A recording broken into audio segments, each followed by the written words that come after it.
കുട്ടികളെ പീഡിപ്പിക്കുന്നവർക്ക് കടുത്ത ശിക്ഷ ഉറപ്പാക്കേണ്ടത് നിയമ സംവിധാനങ്ങളുടെ ഉത്തരവാദിത്തമാണ്, സംശയമില്ല. തിരുവനന്തപുരം നെയ്യാറ്റിൻകരയിൽ 11 വയസ്സുകാരിയെ പീഡിപ്പിച്ച പ്രതിക്ക് കോടതി 20 വർഷമാണ് കഠിന തടവും 1 ലക്ഷം രൂപ പിഴയും വിധിച്ചത്. ചൊവ്വര സ്വദേശി കുഞ്ഞുമോനെയാണ് നെയ്യാറ്റിൻകര അതിവേഗ പോക്സോ കോടതി ശിക്ഷിച്ചത്. 2015 കേസിനാസ്പദമായ സംഭവമുണ്ടായത്. സ്കൂളിലേക്ക് പോയ കുട്ടിയെ അമ്മയുടെ പരിചയക്കാരനാണെന്ന് പറഞ്ഞ് വിശ്വസിപ്പിച്ച് കാറിൽ കയറ്റിക്കൊണ്ടുപോയായിരുന്നു പീഡനം.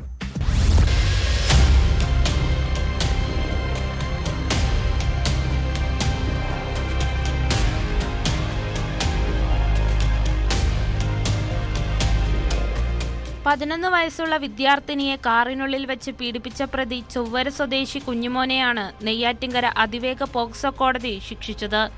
20 വർഷം കഠിന തടവും 1 ലക്ഷം രൂപ പിഴയുമാണ് ശിക്ഷ. 2015 കേസിനാസ്പദമായ സംഭവം നടന്നത്. സ്കൂളിലേക്ക് നടന്നുപോയിക്കൊണ്ടിരുന്ന പെൺകുട്ടിയെ അമ്മയുടെ പരിചയക്കാരനാണെന്ന് പറഞ്ഞ് വിശ്വസിപ്പിച്ചാണ് 44-കാരനായ പ്രതി തന്റെ കാറിൽ കയറ്റി കൊണ്ടുപോയത്. തുടർന്ന് സ്കൂളിന് സമീപമുള്ള ആളൊഴിഞ്ഞ സ്ഥലത്ത് വണ്ടി നിർത്തി വണ്ടിക്കകത്ത് വെച്ച് പീഡിപ്പിച്ചതായാണ് കേസ്.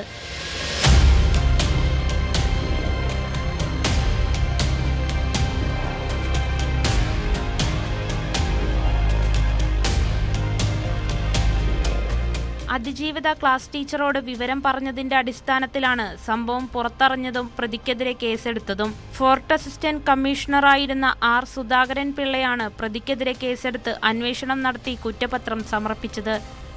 അതിവേഗ പോക്സോ കോടതി 1 ജഡ്ജി KM സുജയാണ് ശിക്ഷ വിധിച്ചത്.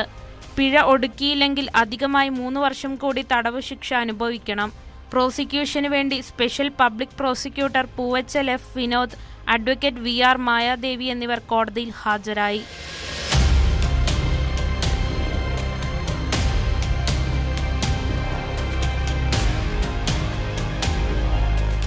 ന്യൂസ് 18 നെയ്യാറ്റിൻകര.